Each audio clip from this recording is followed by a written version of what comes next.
sat on the same desk that Bidan had sat on. And we published the Nairobi Law Monthly from there. My office had a back door.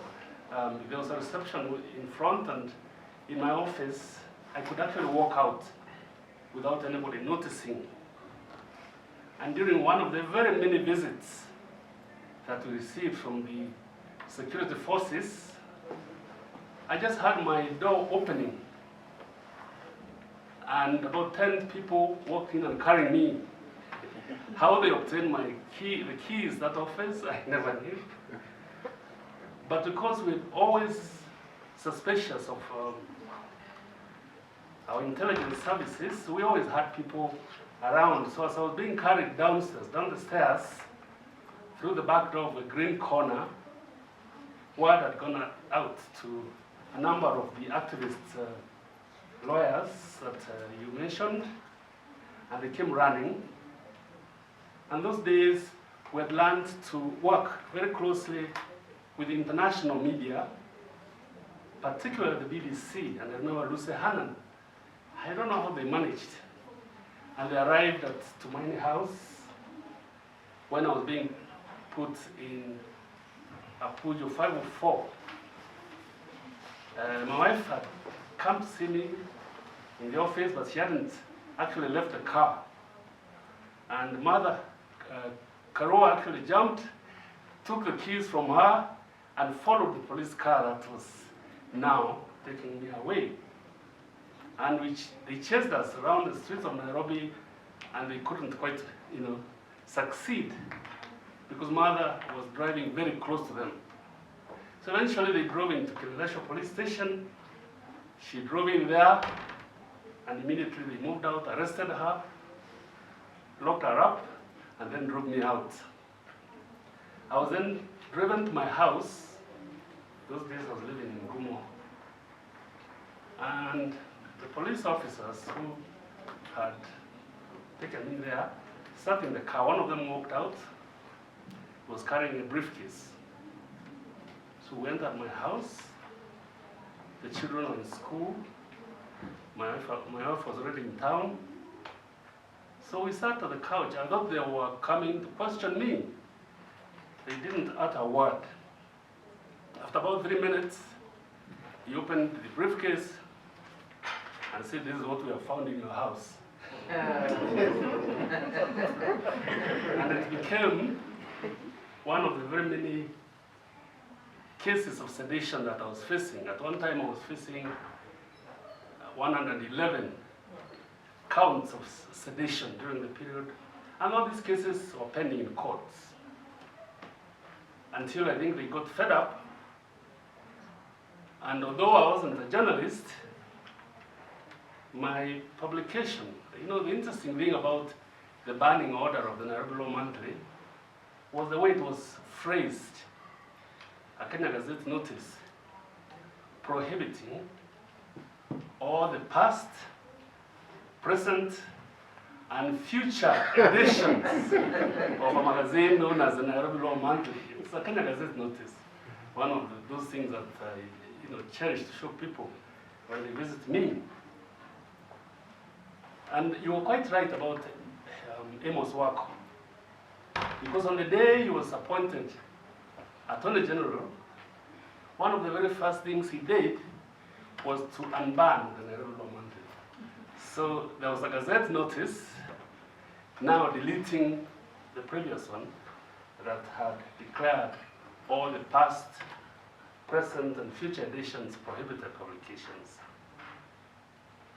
But that was not all. I'm giving this background, maybe to give you some indication, or maybe why Railo decided that I'll come and speak to respond to his comments. When I was charged with that, when I was detained, my detention order related exclusively to my work as a publisher and as a journalist. Because the very first ground of detention was you are the publisher, the owner, all sorts of a Nairobi publication known as the Nairobi Law Monthly, which you have used to abuse and champion the cause of multi-party political society contrary to the Constitution. There were very many grounds, and the last one was, now therefore, it has become necessary to detain you under the Preservation of Public Security Act. I think we were the very last people to be detained, and the circumstances, you know them very well, that led to the arrest and detention of Charles Rubia, Kenneth Matiba, Raila Odinga, I don't know, for a third or fourth time, Mohammed Ibrahim, who was picked up by accident, I believe, and myself, I think we were 6. And those were the very, very last detention orders before the new constitution. And therefore, when we remember Hilary, I personally am not one of those who say he was an apologist. And I've read all these stories that have been written since he died. I didn't quite agree with my friend John Kamau, that he was an apologist for the Moi regime, because I knew and I had read and also had published, and I knew how easy it is to be characterized as and put in a compartment, because we Kenyans hardly take life seriously. And I think one of the shortcomings of our media here is lack of discernible, of profound analysis of news stories that give the background to the story we write about. And that's why the Weekly Review became such an indispensable publication in Kenya, because there wasn't any other newspaper or magazine that gave background to the news that we read on a daily basis. That is how Hilary developed the Weekly Review to become what it was, not only a training college for journalists, because some of our best journalists, and you mentioned quite a number of them, worked for the Weekly Review, but also even for students. For people like I, who never went to a journalist school, I knew how to start my publication. It was a letter from the editor. I had taken verbatim from what Hilary how he used to start. But unlike you and your team, we had bylines. And a lot of my reporters, a lot of people who worked for me were arrested because they were identified. And I know one time, Wachira Maina missed arrest because they confused him with a lawyer known as Wachira Maina, and they went to pick him up. And when he went to Central Police Station, he said, this doesn't look like the young man who writes for Imanyara. That's how he was released. By the time they came to the office, Maina had left, and poor Chris Mburu, who was seated there, was carried away. So, there are advantages, of course, in not having a byline, but it's also important if we are to give new blood, fresh blood, the necessary confidence that we identify ourselves when we write. And I was very happy when the president of KEG this morning announced the prize, the Bueno Prize that will be awarded every year to recognize the strength of mind and spirit of exceptional journalists. Because how else can you give this award without identifying the winner? And I look forward to seeing who will be the first recipient. As I say, I never personally got to meet Hilary, but I met many of the people who work there, all of them in fact. And I don't know whether Addition is Shangala Addition? Shangala used to be in the office. He died. Yeah, I think he died. Because he used to come to my office many, many times and tell me, I think you are likely to be arrested this week. And I'd laugh. And sure enough, out of the more than 30 times I was arrested and charged with sedition, at least 20 of those times, Dishon had come and owned me. And when I started ignoring him, he went to see my friend, my lawyer friend, Paul Mwitze, and told him, look, I keep hearing these things through the grapevine, this is likely to happen. And in fact, that is how I made the cover of the Weekly Review. I don't know whether you remember that, but I shared it with Paul Mwitze, the one and only time I ever became the subject of writing in the Weekly Review. Therefore, it was with a great pleasure that I agreed to speak. And Rosa, I agree with you, there is a price to pay. I don't know how many of us in the media fraternity would want to be counted as those among whom can be identified for having paid the price. I believe we are gathered here today because Hilary had a price to pay. All of us have our strengths and weaknesses. All of us interpret events differently. And I could very well understand in the later years of the Weekly Review when it was associated with the government. Because publishing is not easy. And I was really excited to hear, I think I'd read it during one of the functions before today, that Hilary had refused to sell to a particular person because he wanted to leave a heritage, somebody who would carry it forward. I went through that experience when I was way down and I needed to pay school fees for my sons who are in university in the UK, because I received many, many offers for an Erebro monthly, but I couldn't bring myself to sell to some of the people. And I stayed for almost 2 years without publishing while these offers were coming. I'm not so sure that I made the right decision at the end, but under the circumstances, it was the best. Pass it on to a learned colleague.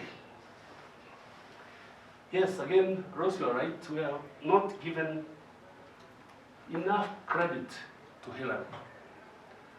And I think one of the things that CAG can do in this kind of annual get-together, I think you mentioned something like that of the president, I can't remember, is really not just to start collaborating with more university for the offer made to them, but also to create a chair in one of the universities and name it after him, for journalism, because he deserves a lot more than we are giving him. And it's obvious because every week since he died, we have had more than a page or so written about him.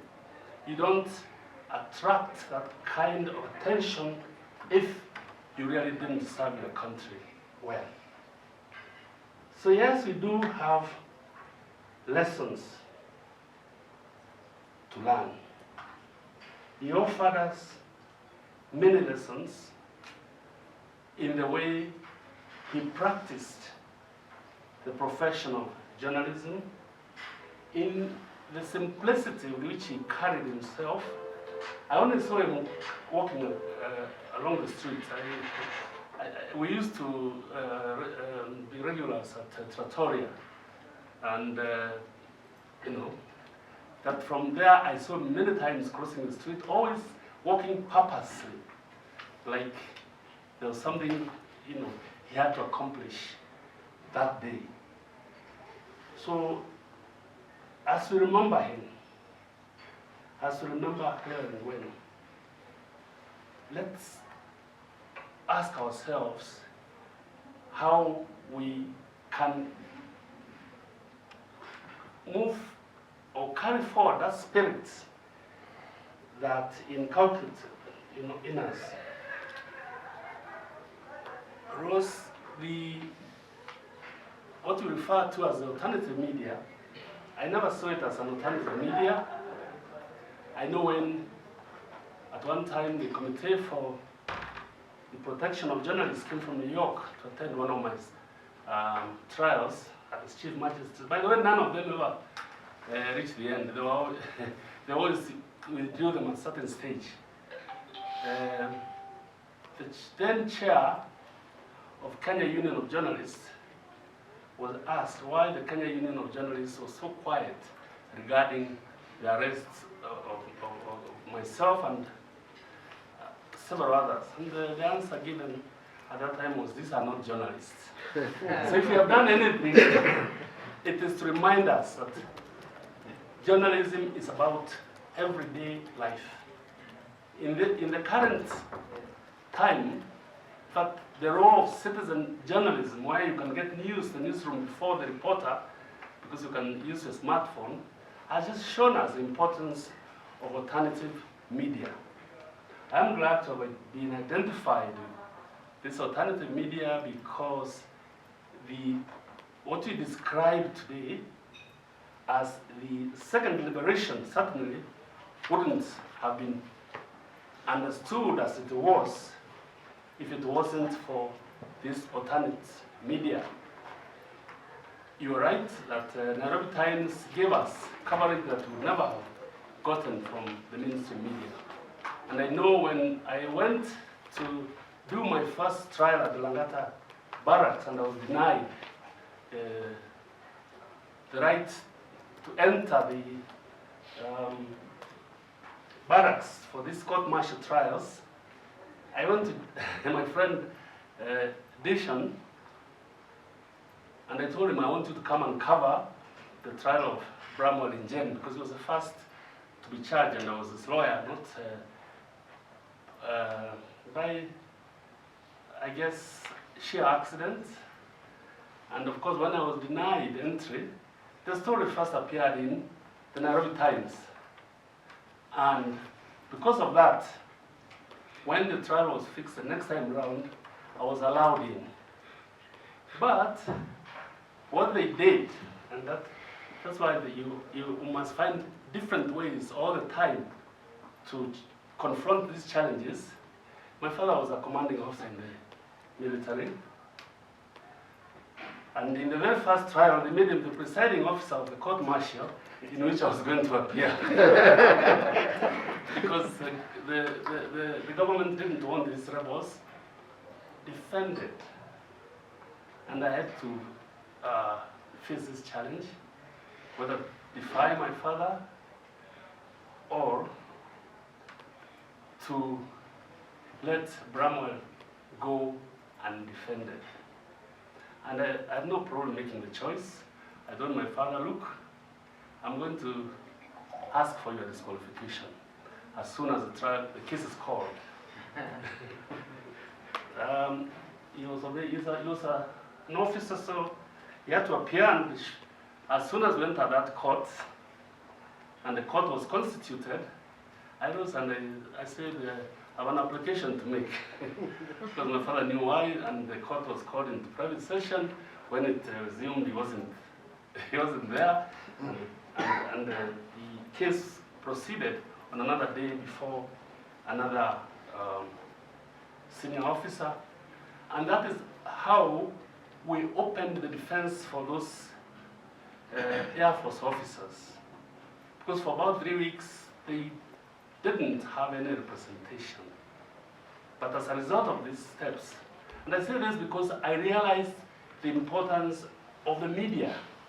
If they hadn't come, we are assembled here today to remember Hilary because he taught us this. We are the eyes and the ears of society. The media is the essence of democracy. Without the media, there would be no democracy to talk about. So I am glad to have been given this opportunity to come and say a word regarding somebody I never met in person, but somebody I regarded as a friend. And I thank you very much for giving me this opportunity to be here with you. Thank you.